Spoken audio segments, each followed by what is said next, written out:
Hello, and welcome to Harry Potter and the Methods of Rationality, the podcast. Written by Eliezer Yudkowsky, read by Eneasz Brodsky, based on the works of J.K. Rowling. Chapter 111, Failure, Part 1.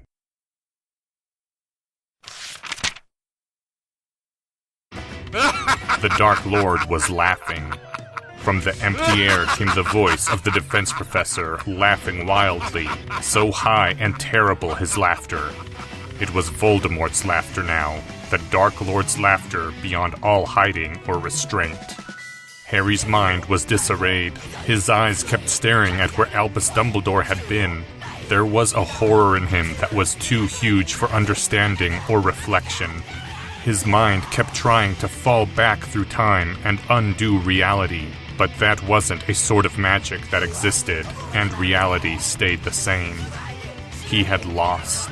He had lost Dumbledore. There were no takebacks, and that meant he had lost the war. And the Dark Lord went on laughing. Professor Dumbledore! Ah, Professor Dumbledore! Such a fitting end to our game! The wrong sacrifice, even at the finish. For the piece you gave up everything to save was already in my possession. The wrong trap, even from the beginning, for I could have abandoned this body at any time. You never did learn cunning, you poor old fool. You? A voice was coming from Harry's throat. You?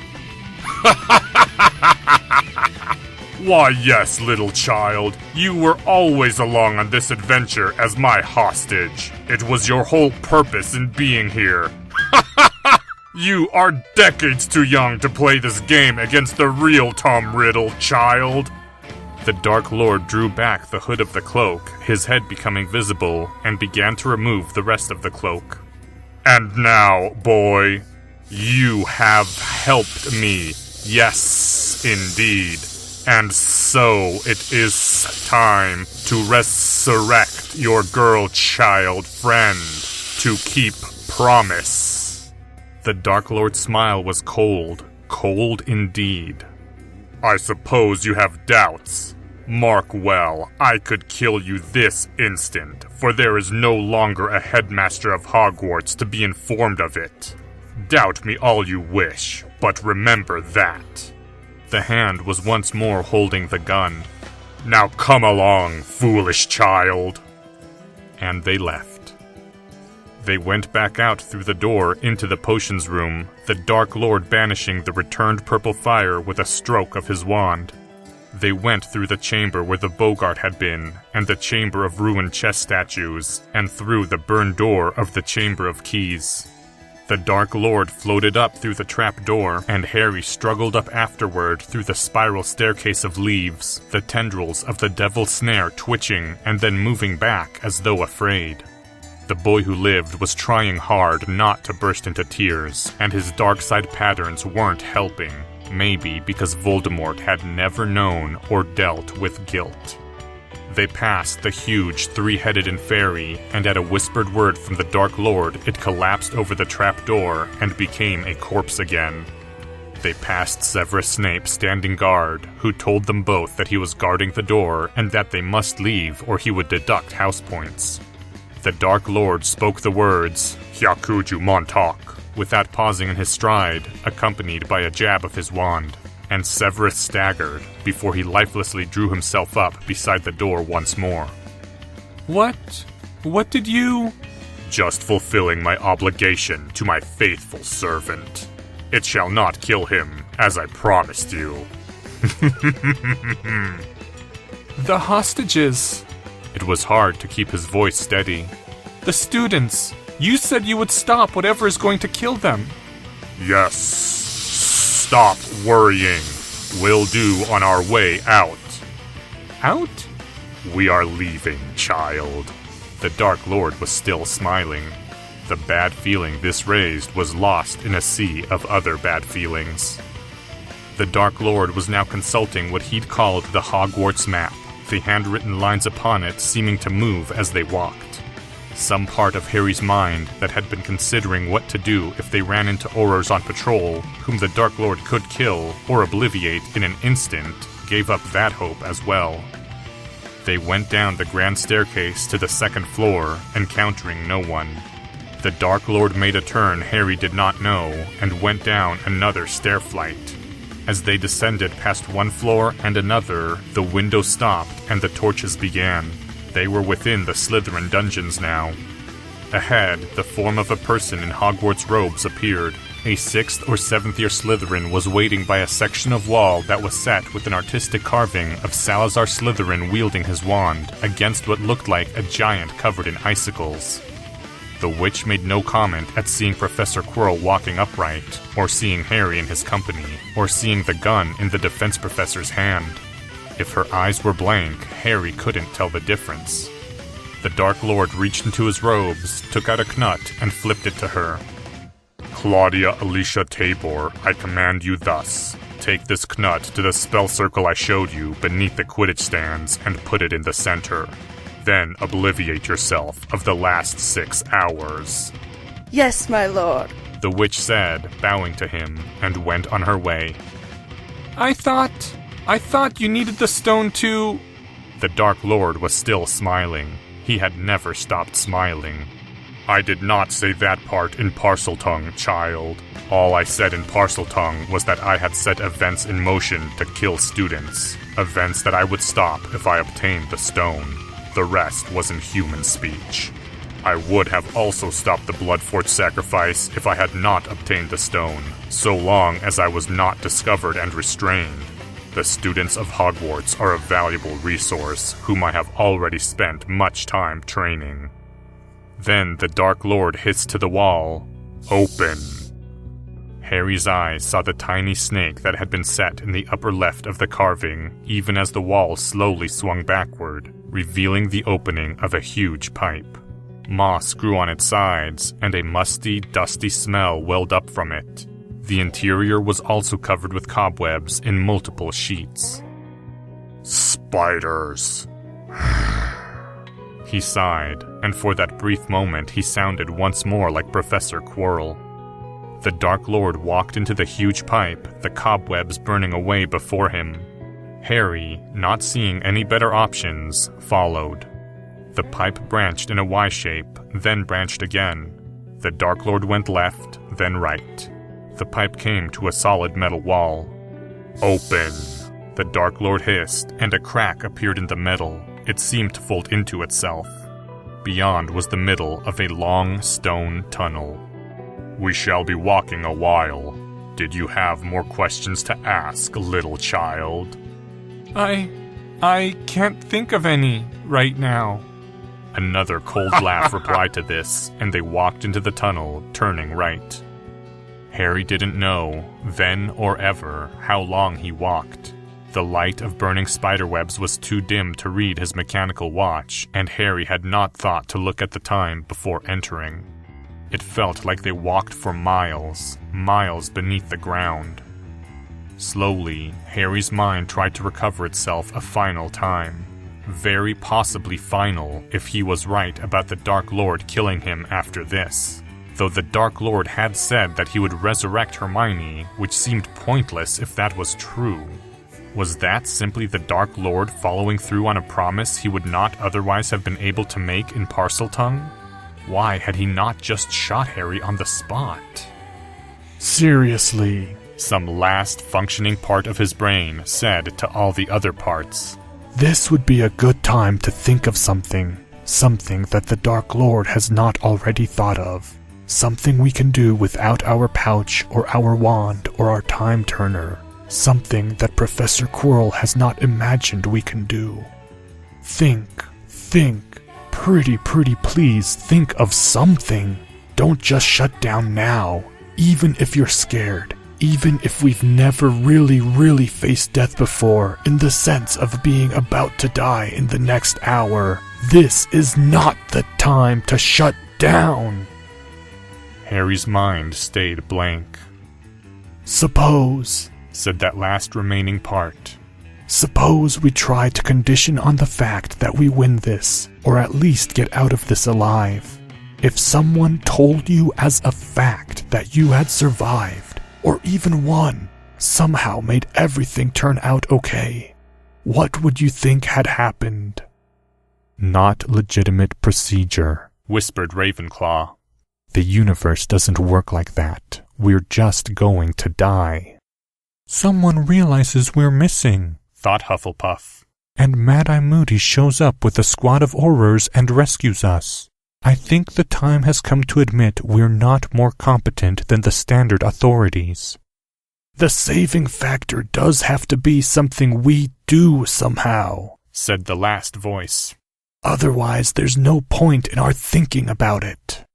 Problem 2, said Gryffindor. Harry Potter isn't missing. He's right there at the Quidditch match where everyone can see him. Professor Quirrell thought of that too. It's part of why he sent that fake note. Problem 3. I don't think Mad-Eye Moody and an Auror squad can beat the Dark Lord, and certainly not before he kills us. I'm not sure the entire DMLE can beat the Dark Lord if he's fighting seriously and Dumbledore is gone. Problem 4. The Quidditch match was not disrupted. That's probably the only reason why Professor Quirrell was willing to try something as complicated as bringing us along on this trip in the first place. Thinking along different lines, ventured Slytherin.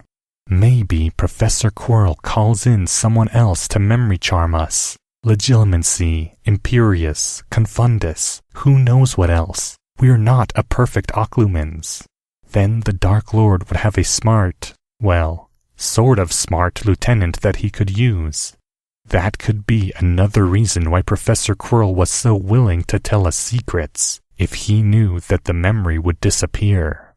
It's also a reason to leave the Hogwarts wards, so the Dark Lord can call Bellatrix to apparate in and do the work. This entire reasoning process is illegitimate, and I refuse to participate, said Ravenclaw. What lovely last words, said the last voice. Now shut up and think.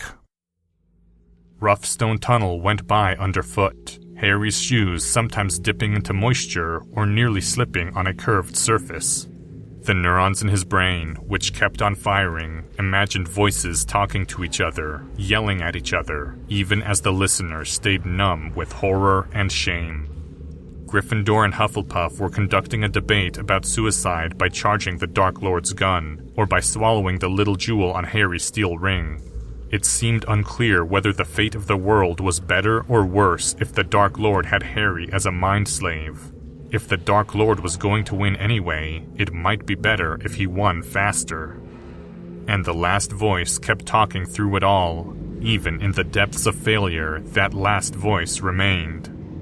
What else did the Dark Lord always say in human speech and never in Parseltongue? Do we remember? Anything like that? Anything at all? It was all too distant in time. Too distant in time, even though it had all happened this very day. The Dark Lord had told him in Parseltongue just now that it was time to revive Hermione. And then he'd said other things all in English Harry could hardly remember, for all that they'd just been spoken. Before then, there'd been the circle of concealment when Professor Quirrell had hissed that the barrier would explode if touched. And the defense professor had said in English for Harry not to take off his cloak or try crossing the circle. Said in English that the resonance might strike Professor Quirrell afterwards, but Harry would be dead. Said in English that if Harry touched the magic and Professor Quirrell didn't remember how to halt the resonance, it would kill them both. Suppose it doesn't kill us both, said the last voice. On Halloween in Godric's Hollow, the Dark Lord's body was burned, and we only ended up with a scar on our forehead. Suppose the resonance between us is deadlier to the Dark Lord than to us. What if this entire time we've been able to kill the Dark Lord at any time, just by dashing forward and touching our hands to any part of his exposed skin? And then it makes our scar bleed again, but that's all. The sense of stop, don't do that, is inherited from the Dark Lord's worst memory of his mistake in Godric's Hollow. It may not actually apply to the boy who lived. A small note of hope rose and was quashed. The Dark Lord can just throw away his wand, droned Ravenclaw. Professor Quirrell can turn into his animagus form. Even if he dies, the Dark Lord will possess someone else and return, and then torture our parents to punish us. We might be able to get to our parents in time, said the last voice. We might be able to hide them. We might be able to get the Philosopher's Stone away from the Dark Lord if we killed his current body now, and that stone could provide the nucleus of a counter-army. The Dark Lord was moving on through the stony corridor. His hand still held the gun.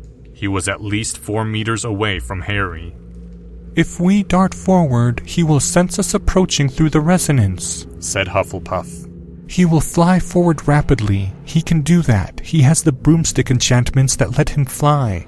He will fly forward, turn around, and fire the gun. He knows about the resonance. He's thought of this already. This is not something the Dark Lord has failed to consider. He will be ready for it, and waiting. Continuing the same line of argument, said the last voice. Suppose we can freely cast magic on Professor Quirrell, but he can't cast it on us. Why would that be true? Demanded Ravenclaw. In fact, we have evidence that it's false. In Azkaban, when Professor Quirrell's Avada Kedavra hit our Patronus charm, it felt like our head was splitting apart. Suppose that was all his magic going out of control. Suppose if we just cast, say, a Luminos targeting him, nothing bad would have happened. But why? Said Ravenclaw. Why suppose that? Because, thought Harry, it explains why Professor Quirrell didn't warn me not to cast any magic on him in Azkaban. Because Professor Quirrell never said in Parseltongue that I can remember that I'd hurt myself if I tried to cast magic on him. He could have given me that warning, but he didn't, even though he gave me a lot of other warnings. Absence of evidence is weak evidence of absence. There was a pause while Harry Potter's parts considered this. We don't actually have our wand, said Ravenclaw. We might get it back at some point, thought the last voice. But even then, Harry thought, and the gray hopelessness returned. The resonance is something the Dark Lord knows about. He's already thought of everything I can do with that. He already has a response prepared. That was my mistake from the beginning. I didn't respect the Dark Lord's intelligence. I didn't think that maybe he knew everything I knew and could see everything I saw and had already taken it into account. Then, said the last voice, conditional on our winning, we must have hit him with something he doesn't know about. Dementors, offered Gryffindor. The Dark Lord knows we can destroy, deflect, and possibly control Dementors, said Ravenclaw. He doesn't know how, but he knows we have the capability, and where the heck would we get a Dementor anyway? Maybe, ventured Hufflepuff. The Dark Lord's whole Horcrux system would short out via the resonance if we grabbed him and held him, sacrificing our own life to destroy him forever. Bull hockey, said Ravenclaw. But I guess it doesn't hurt to engage in some pleasant fantasy before we die, no matter how stupid. If Lord Voldemort had a strong enough fear of death, Hufflepuff argued, if he wanted strongly enough to just not need to think about death again, then the Horcrux system could have design flaws like that. It never occurred to Voldemort to test his Horcruxes on someone else. That could indicate he wasn't able to think about the subject clearly. So his fear of death is his fatal weakness? Said Ravenclaw. Yeah, no. I'm thinking someone with over 100 Horcruxes might have a few failsafe mechanisms in there. And Harry's brain went on thinking. A genuine asymmetry in the magical resonances between them seemed improbable. There was no reason for the magical effect to work like that. But the magical backlash could hit the stronger wizard harder, the more powerful magic resonating more dangerously. That could explain the observed event in Godric's Hollow. Voldemort explodes, baby survives, and also explain the observed event in Azkaban. Voldemort severely impaired by backlash of his strong magic. First-year boy who lived hit by lighter backlash of his weak magic. Or, if it was only the caster's magic that resonated, that could also explain both those two observations. That might even explain why Professor Quirrell had been in no rush to warn Harry about casting any magic on him. Though there was another obvious reason why Professor Quirrell would avoid raising the subject of the resonance. It was a gigantic hint about the mystery of Godric's Hollow, if Harry ever made the connection. The part that was numb with grief and guilt took this opportunity to observe, speaking of obliviousness, that after events in Hogwarts had turned serious, they really should have reconsidered the decision made on First Thursday at the behest of Professor McGonagall not to tell Dumbledore about the sense of doom that Harry got around Professor Quirrell. It was true that Harry hadn't been sure who to trust. There was a long stretch where it had seemed plausible that Dumbledore was the bad guy and Professor Quirrell was the heroic opposition. But Dumbledore would have realized. Dumbledore would have realized instantly. The wise old wizard with the true phoenix on his shoulder would have known, and Harry hadn't trusted him. Harry hadn't told him all the relevant facts. And the reason for this had been sheer neglect to reconsider a cached decision made 4 days into the start of the school year. It had been marked something not to tell Dumbledore, and even after Azkaban, even after Hermione died, even after everything, Harry had simply forgot to promote the question to deliberation and reconsider the trade-off. Another wave of grief and shame washed over Harry, and for a time he walked on in the silence of the last voice, other voices being happy enough to fill the gap. After what was at least several miles, and many grey thoughts, the stone tunnel ended. The Dark Lord climbed up stone steps, and Harry followed after. The two of them came into a dark, dank stone building. Dirty, old stone doors swung open without being touched. Before them lay marble slabs rising up from bare ground. Upon them, names and dates. The tombstones were scattered in nothing like neat rows, and the rest of the graveyard ran wild. The moon above was over 3/4 full, already seeming bright with the night not fully fallen. Harry had stopped walking upon seeing the graveyard. There was a blaring alarm in his brain saying to be anywhere other than here, but there wasn't any options for accomplishing that, so the alarm cried unanswered, even as behind Harry the stone doors of the mausoleum swung shut again and sealed themselves. The Dark Lord came into the center of the scattered graveyard. He stopped walking and waved his wand above his head in a small circle. There was a rumbling sound, and smoothly from the ground rose an altar, at least 2 meters wide and of black stone, carved with gray sigils.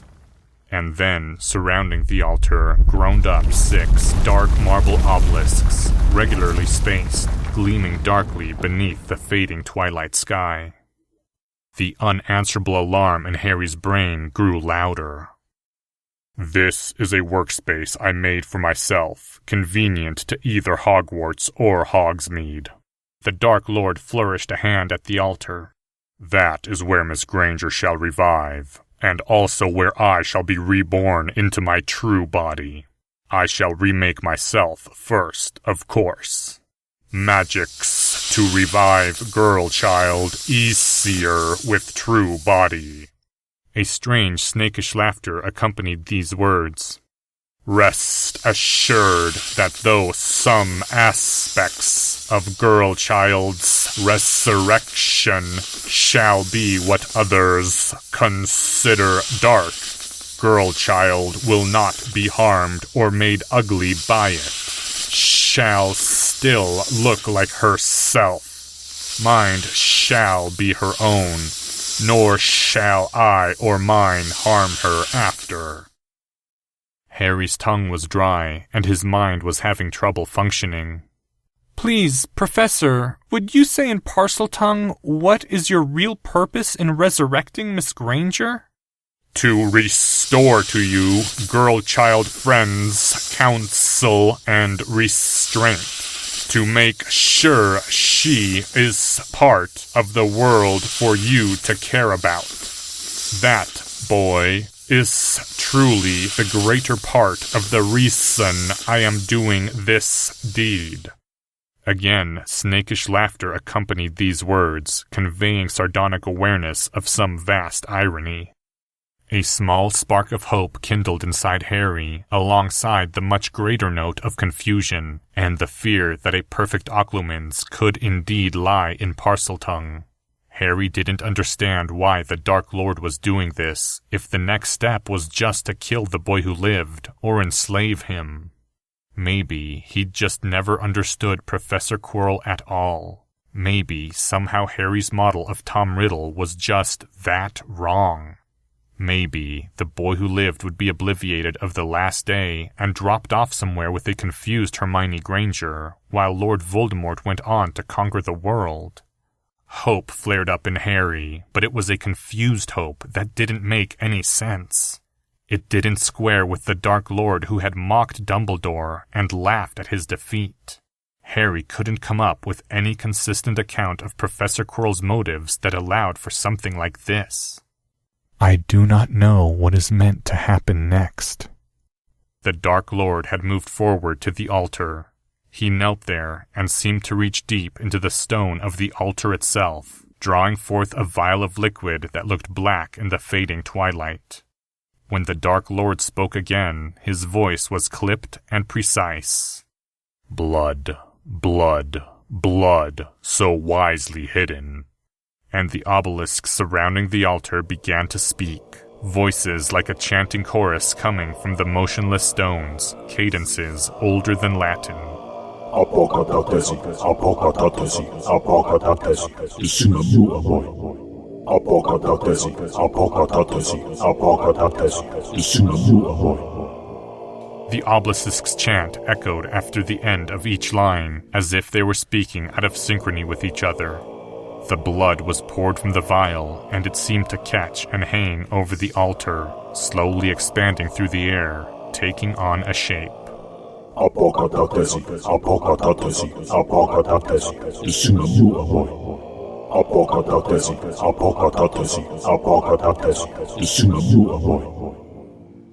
A tall form rested upon the altar, and even in the dimming twilight it looked too pale. The defense professor reached his hand into his robe and drew forth a small irregular chunk of red glass. He placed that upon the tall, pale body. The stone stayed there for a time, minutes at least.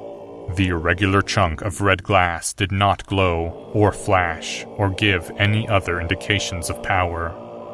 Then the stone moved, just a little, turning slightly upon the body. The defense professor took back the stone into his robes and prodded the tall form that lay motionless upon the altar, touching the eyes with his fingers, poking the chest with his wand. He threw back his head then and laughed. Incredible! Fixed. It is fixed in form. A mere construct sustained by magic, become a true substance at the stone's touch. And yet I sensed nothing. Nothing! I feared I had been deceived, that I had obtained a false stone, but the substance proves true to my every test. The defense professor tucked the red glass back into his robes. That is eldritch even by my standards, I admit. Then the defense professor walked around the altar. 5 times he walked around it, chanting something too low for Harry to hear. He placed his hands, both of them, over the body's forehead. Then the Dark Lord spoke. Fall, Tor, Pan. Without any warning, there was a flash like lightning that lit up the entire graveyard, and Harry staggered back a step, his hands involuntarily going to his forehead. It felt as if he had been shot there, or a wasp stung him upon his scar. The defense professor collapsed, and the 2 tall figure sat up upon the altar.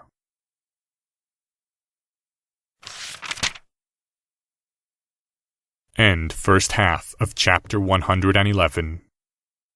If you enjoyed this episode and haven't done so yet, please consider leaving a rating or review at iTunes. This chapter's original text, production notes, and attribution links, along with archives and much more, can be found at hpmorpodcast.com. If you would like to learn more about the art of rationality, please visit lesswrong.com, an online community of aspiring rationalists founded by Eliezer Yudkowsky. Some sound effects used are courtesy of the Free Sound Project. The music used is The Fall by Ministry. Thank you for listening, and come back in 2 weeks for the second half to Chapter 111, Failure, Part 1.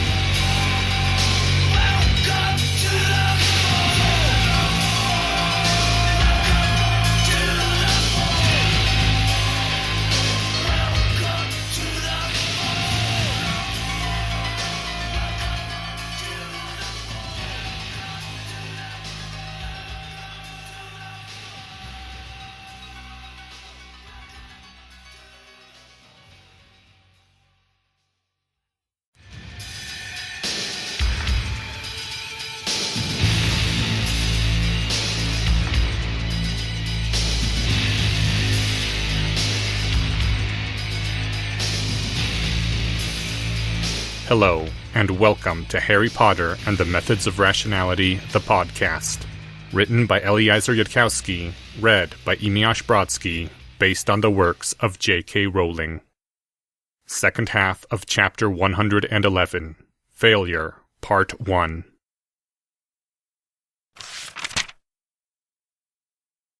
The defense professor collapsed, and the 2 tall figure sat up upon the altar. It swung around smoothly and stood tall upon the ground, at least a head higher than a normal man. The form's limbs were lean and pale, little muscled, but giving an impression of terrible strength.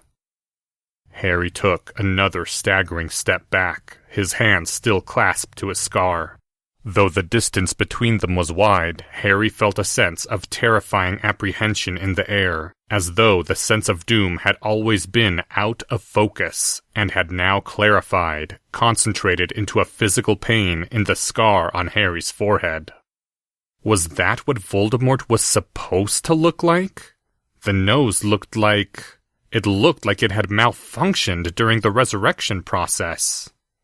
The 2 tall figure threw back his head and laughed, raising his hands and wand to look at them. The left hand opened wide, and it was like a pale half-spider with 4 overlong legs, fingers caressing the wand held in the other hand. Leaves stirred up from the graveyard, approaching to dance around the 2 tall figure, surrounding him and clothing him, reforming into a high-necked shirt and flowing robes. And Lord Voldemort was laughing. Exactly the mirthless laughter that Harry remembered coming from his own throat inside the Dementor's nightmare, precise in tone and timbre. Red eyes gleamed beneath the fading twilight, their pupils slitted like a cat's. The form that Voldemort had abandoned raised itself, quivering, from the ground, and in a voice that Harry could barely hear, Quirinius Quirrell gasped, "Free! Oh, free!" "Stupefy!" said the high, cold voice of Voldemort, and Quirinius Quirrell was blasted down into the ground. Then, with a wave of Voldemort's other hand, Quirinius Quirrell was picked up and flung away from the altar. Voldemort walked away from the altar, then turned and looked at Harry, and the pain in Harry's scar flared at it. Frightened child, Voldemort hissed, like there was an undercurrent of Parseltongue even to the Dark Lord's human speech. Good. Place the girl on the altar and break your transfiguration. It's time for me to revive her. Is this really going to happen? Are we really going to do this? Harry swallowed, mastering his fear through the note of impossible hope amid the confusion, and walked over to the altar. Then Harry took off his left shoe and his left sock and took off the toe ring that was Hermione Granger, the transfigured shape identical to the toe ring that had been given Harry as an emergency portkey. There was a twinge of regret in Harry for not having the real portkey now, but only a twinge. An Inner Circle Death Eater would routinely put up boundaries against portkeys if Severus had been right. Behind Harry, Voldemort laughed again in what sounded like surprised appreciation. I need my wand to finite her. You do not. You learn to sustain a transfiguration by touch alone, without further use of the wand. You can likewise break your own transfiguration wandlessly by commanding your sustaining magic to drain away. Do so now. Harry swallowed and touched the toe ring. He had to try 3 times and clear his mind before he could push his magic out of the toe ring, as before he had learned to make a tiny stream of magic flow in. The breaking of the spell went much more slowly that way than a finite incantatum, almost like the sped-up reverse of watching something being transfigured. The toe ring distorted, flowing together, expanding. Colors changed, textures changed. 2/3 of a dead girl lay strewn across the altar, on her side with one arm falling off the altar's edge, the position in which the reversion had chanced to place her. No blood flowed now from the chewed stumps of her thighs. The dead girl wore Hermione Granger's face, but twisted and pale. It was as Harry had seen before in the hospital's back room, the image burned into his brain during 30 long minutes of transfiguration, the image he had reproduced during 4 even longer hours to transfigure the decoy. The dead girl was naked, for her clothes were not part of her and had not been transfigured. The sight brought back flashbacks of the hours spent in the infirmary room, of the nightmares afterward, all of which Harry suppressed. Go back. This is my work now. Harry swallowed and retreated from the altar to the mouth of the long corridor where he'd stood before. Her body should be, around 5 Celsius. I cooled her so there wouldn't be brain damage. Is he really going to do this? Really? There had to be a catch, and Harry just couldn't see it. Voldemort had said that neither he nor any of his would harm Hermione, that her body and mind would be her own. Why? Voldemort walked forth to the altar once more, orienting the body before him with a wave of his hand to lie straight across the altar. The Dark Lord spoke with high monotone precision. Flesh, flesh, flesh, so wisely hidden. The obelisks began chanting once more. Apokataktesi, apokataktesi, apokataktesi, Sunamu Amoy. Apokataktesi. New flesh flowed out of the stumps of the girl's thighs, creeping forward like an ooze and solidifying. The obelisk ceased chanting. A complete form lay naked upon the altar. It didn't look like Hermione. A Hermione Granger should be standing up and talking. She should have her Hogwarts uniform. Voldemort raised a hand, then hissed as though in annoyance. With a violent gesture, the robes around Corvinus Quirrell's sleeping form were torn in half. His purple and green tie shredded, and his suit jacket drawn from him to where Voldemort stood. Some part of Harry flinched, as if seeing the Dark Lord Voldemort attacking Professor Quirrell. Voldemort plunged his hand deliberately into the suit jacket, which jerked as though something were being broken. Then Voldemort shook out the suit jacket onto the ground beside him, emptying out the contents. Harry's pouch fell from it, and his time-turner, and a broomstick, and Voldemort's gun, and the cloak, and a number of amulets and rings and stranger devices that Harry did not recognize. And finally, a chunk of red glass, which was laid upon Hermione Granger's form and allowed to stay there for a time. Minutes passed. The Dark Lord donned an amulet from the heap of things beside the altar. Also from the heap, Voldemort took 4 short wooden rods with straps upon them and reached beneath his robes to attach them. It looked like they went on his upper arms and upper thighs. The Dark Lord rose into the air, moved left, right, up and down, seeming to wobble slightly at first. Then his flight stabilized. The chunk of red glass turned, slightly. The Dark Lord Voldemort floated to the ground and prodded Hermione Granger's body with his wand. There is an obstacle. In Harry's mind, the expectation of betrayal or other failure had already been so strong that the confirmation came only as a dull shock, not a sharp one. What obstacle? Girl's body is restored. Substance is repaired, but not magic or life. This is body of dead muggle. Voldemort turned from the altar, began to pace. The full ritual would solve this, but that would require time. Time and the blood of Granger's enemy, and I do not think Draco Malfoy still qualifies, nor can I take my own blood unwillingly. Foolish. Foolish! I should have foreseen this, and prepared. Her brain might awaken with an electrical shock. I know that much of Muggle medicine, but would her magic return to her? That I do not know. And I suspect if she awakens as a Muggle, she will be a Muggle forever. Still, I can think of nothing better. The Dark Lord raised his wand. "Wait!" Harry blurted, feeling hope return. She needs a spark of life and magic, just a spark to get her started. Voldemort turned and looked at him. The snake-like face showed some slight degree of surprise. "Think I have something that might work. Needs wand. Have no intentions to use it against you." Harry said nothing about expecting his intentions wouldn't change. He'd simply blurted out the idea fast enough that he hadn't formed any specific intentions yet. This I desire to see. The Dark Lord reached into the heap of things by the altar and picked up the wrapped form of Harry's wand. It was thrown, gliding through the air and then dropping at Harry's feet. And then the Dark Lord floated back, the heap of things moving smoothly backwards with him. Harry unwrapped his wand and moved forward. "We have our wand back. That's step 1, said the last voice, the voice of hope. No part of Harry had any idea what step 2 might be, but it was still step 1 accomplished. And Harry stood before the reformed body of Hermione Granger, who was still naked and dead, on a twilight-lit stone altar. "Lord Voldemort, I beg you, please give her some clothes. It might help me do this."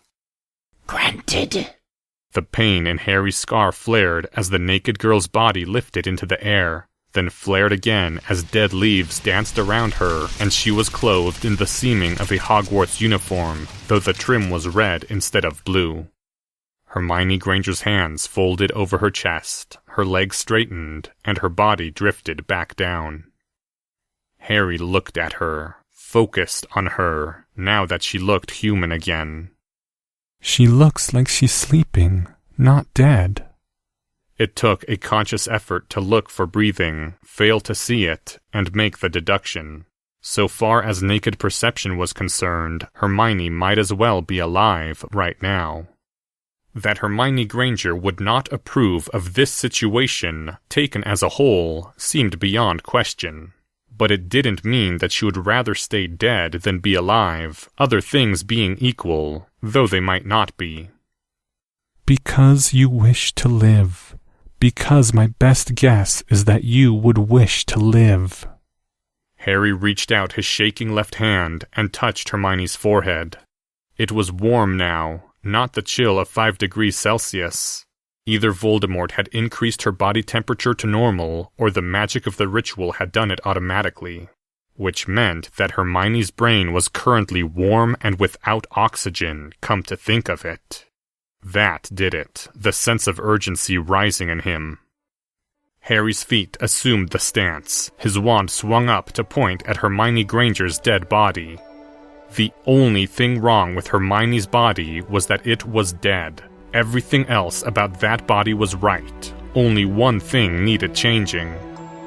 You don't belong here, Death. Expecto! Harry shouted, feeling the magic and the life rise up into the Patronus charm that was fueled by both. Patronum! The girl in the Hogwarts uniform was surrounded by a blazing aura of silver fire as the Patronus was born inside her. Harry staggered as he felt a dip, a bite. Intuition, or Tom Riddle's memory, told Harry that the life and magic that had just flowed into Hermione would never return to him, either one. It hadn't been all his life or all his magic, not by a long shot. There hadn't been time to expend that much. But whatever he'd just expended was gone forever. And Hermione Granger was breathing, just like she was sleeping, rhythmic inhalations and exhalations. The twilight sky had dimmed further, and Harry could not see if color was returning to her, but it should have been. It certainly should have been. She looked to be sleeping peacefully, and it wasn't because being dead looked like sleeping. It was because she was asleep, and her body was fine, and nothing was hurting her while she slept. Some part of Harry, that had somehow managed not to speak up earlier, quietly pointed out that they were still in a graveyard. The recently victorious Lord Voldemort was still in control of the situation, and that his guess about Hermione wanting to be alive was just a guess. Harry was still smiling as he slowly lowered his wand. The celebratory fireworks going off inside his mind were restrained. Harry wasn't screaming and running around in little circles like Professor Flitwick. But that, Harry said aloud inside his mind, that is what I call step 2. Interesting. Your Patronus draws upon your life as well as your magic. I guessed that much, for it was too powerful for a first year to fuel with magic alone. And yet there must be more to the puzzle, since not just any life-fueled spell would have done. Was your happy thought the image of her returning to life? Was that all it took?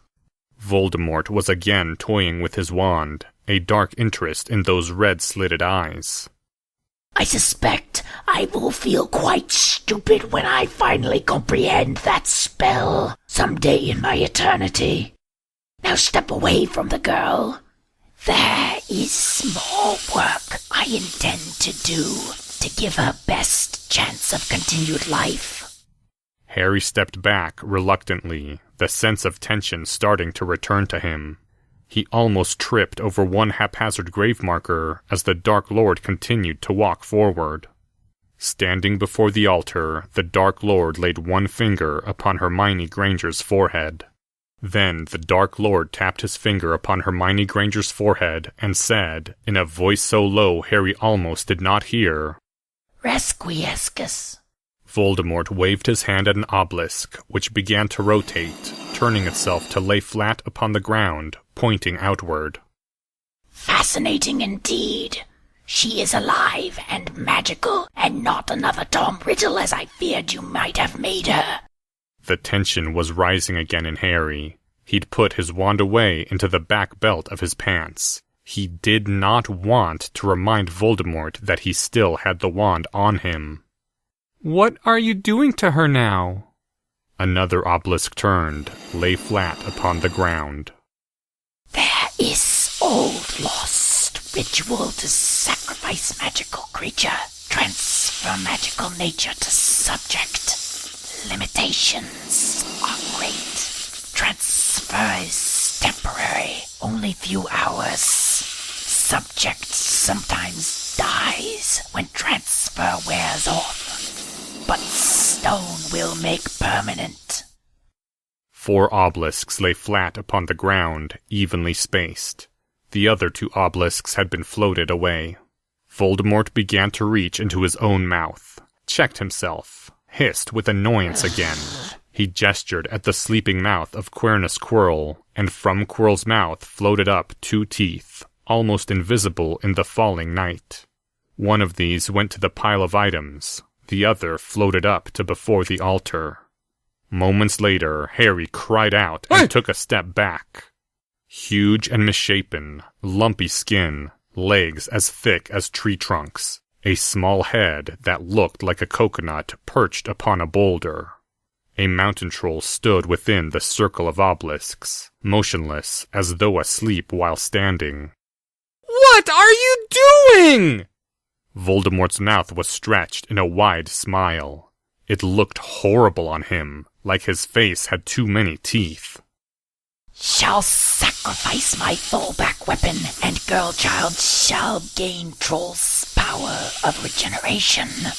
Transfiguration sickness is nothing before that, if perchance it was not fixed by previous ritual. And no knife shall slay girl child, nor cutting curse, nor sickness take her." Why are you doing this? Have not tiniest intention of letting girl child die again, after going to such lengths to resurrect her. Harry swallowed. I'm very confused. Was Voldemort practicing being nice? This hypothesis did not seem like a sufficient explanation. Stay well back. This ritual is darker than the last. The Dark Lord began a new chant, softer syllables that seemed to see through the air like living things. And Harry, feeling a new surge of apprehension, stepped backwards. Then Harry cried aloud as pain flared again through his scar. The mountain troll crumbled in on itself, becoming ashes hanging in the air, then dust. And then the dust seemed to blow away without going anywhere. It was gone. Hermione Granger slept on peacefully, whatever spell of repose Voldemort had cast on her being sufficient to the task. Did it work? Defendo. Harry stepped forward with a choked yell, and then halted, both as the stupidity of his motion caught up with him, and as the sudden cut that the severing charm had opened on Hermione's leg closed almost as quickly as it had been made. In seconds there was only a light stain of blood on the surrounding flesh. The stone was laid again on Hermione, and after a time it turned. Voldemort laughed once more as he passed his hand over her. Marvelous. Then another tiny tooth was floating within the circle of obelisks, and an instant later a unicorn stood where the troll had stood before, eyes dull and head bowed. What? Why a unicorn? Power of unicorn's blood to preserve life makes excellent combination with troll's healing. Only fiend fire and killing curse shall girl child fear from this day. A flicker of snakish laughter. Besides, had spare unicorn left over, might as well use. Unicorn's blood has side effects. That is only when power of unicorn's blood is stolen by another. This spell will make power of unicorn belong inside girl child, as if she was always spawned that way. The grim chant and its seething words began again. Harry watched, not understanding in the slightest. Forget understanding. What am I seeing? I'm seeing the Dark Lord Voldemort going to enormous lengths to resurrect Hermione Granger and keep her alive. It's like he thinks that his own life depends on Hermione Granger being alive, somehow. The confused parts of Harry looked around for a procedure to follow. Make a prediction based on your best current hypothesis was the first thought that came to mind. but it didn't seem to lead anywhere. The plot of the story wasn't going how it ought to after the villain had won. Again, the blaze of pain in his scar like a blow to Harry's forehead. The unicorn swayed, and then disintegrated as the troll had done. The Dark Lord laid the stone upon Hermione's form once more, clasping her hands around it. Voldemort watched the unremarkable process for a time, then turned while the stone still laid on her, making a high humming sound in his throat. Yes, that would be most appropriate. Do you still have the diary I gave you, boy? The diary of the famous scientist? Harry's brain took a moment to place what Voldemort was talking about. It had been in Mary's room, in Mary's place, in October, that precious gift from a friend. The thought should have triggered a wave of awful sadness for the Professor Quirrell that had been lost, or never real. But there had been enough of that emotion already, and his brain had set it aside for now. "Yes, I think it's in my pouch. Can I check?" Harry knew it was in his pouch. He'd loaded it up with everything that he might possibly conceivably need, that he owned or had bought, everything that could have been a quest item. From the heap of items by the altar, Harry's moleskin pouch was drawn out, tossed to Harry's feet. "Roger Bacon's diary," Harry said as he reached in a hand, and the diary appeared. Professor Quirrell had said that the diary would emerge unscathed from a fire, so Harry threw it toward Voldemort's altar. Harry did not wince. There were more important things to worry about than polite treatment of books, even that one.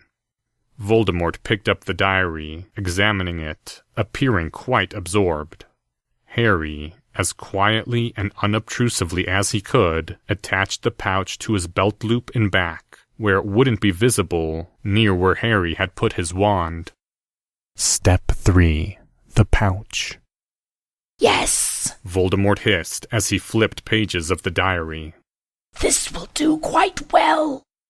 The stone moved slightly, and the Dark Lord's other hand stored the stone again within his robes. "What was your hidden purpose behind the diary?" Harry said when the pouch was attached to his belt and he'd put both of his empty hands where Voldemort could see them again. "I tried translating a little at the beginning, but it was going slowly." Actually, it had been excruciatingly slow, and Harry had found other priorities. Diary was exactly what it seemed. A gift meant to seduce you to my side. Voldemort made intricate gestures in the air with his wand, not even looking at what his hand was doing as he held the diary in his other hand.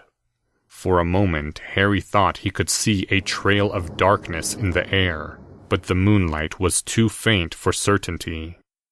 And now, my dear boy, Voldemort's high voice was laced with grim amusement as his wand briefly tapped Hermione Granger's forehead with a casual gesture.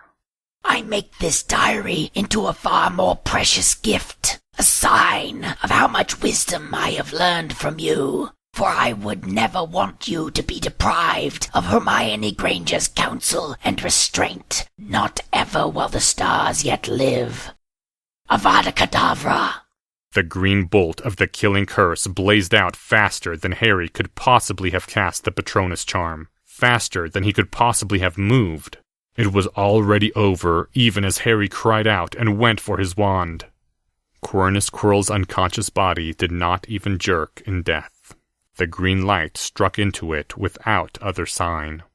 Darkness glowed in the air, anti-light in the trails that Voldemort had made before, and the diary of Roger Bacon darkened as though corruption were creeping over it, even as a shiver appeared in the air around Hermione Granger's form.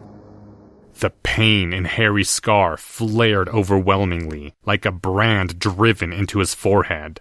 It sent Harry dodging unthinkingly to one side as Tom Riddle's reflexes took over. And Voldemort was also screaming, shrieking as he dropped the diary to the ground, holding his own head and screaming. Chance! The last voice of hope said that, as Harry tried frantically to think, to understand. There wasn't any point in trying to kill Voldemort now. It might only annoy him. Weapons couldn't kill him while any of his hundreds of Horcruxes remained. But it still seemed worth it to temporarily disincarnate Voldemort, take the stone and Hermione, and run.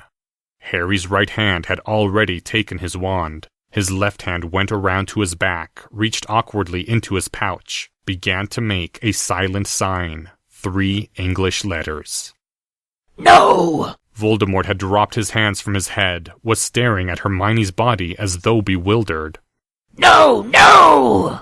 The item came up from Harry's pouch into his hand, and Harry began to step forward as smoothly as he could, diminishing the range between them to what his brief trials had shown was doable. My great creation! Voldemort's voice was high, sounding panicked.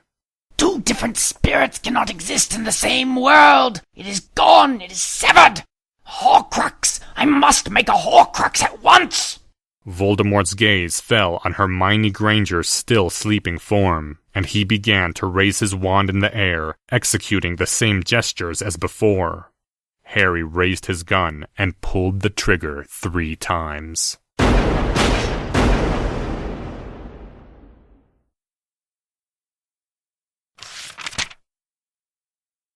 End Chapter 111. As the next chapter is very short, it will be going up next week, rather than in 2 weeks as usual. Thank you to the following people. Lord Voldemort, Alexander Jackson. This chapter's original text, production notes, and attribution links, along with archives and much more, can be found at hpmorpodcast.com. If you would like to learn more about the art of rationality, please visit lesswrong.com, an online community of aspiring rationalists founded by Eliezer Yudkowsky. Some sound effects used are courtesy of the Free Sound Project. The music used is The Fall by Ministry. Thank you for listening, and come back next week for Chapter 112, Failure, Part 2.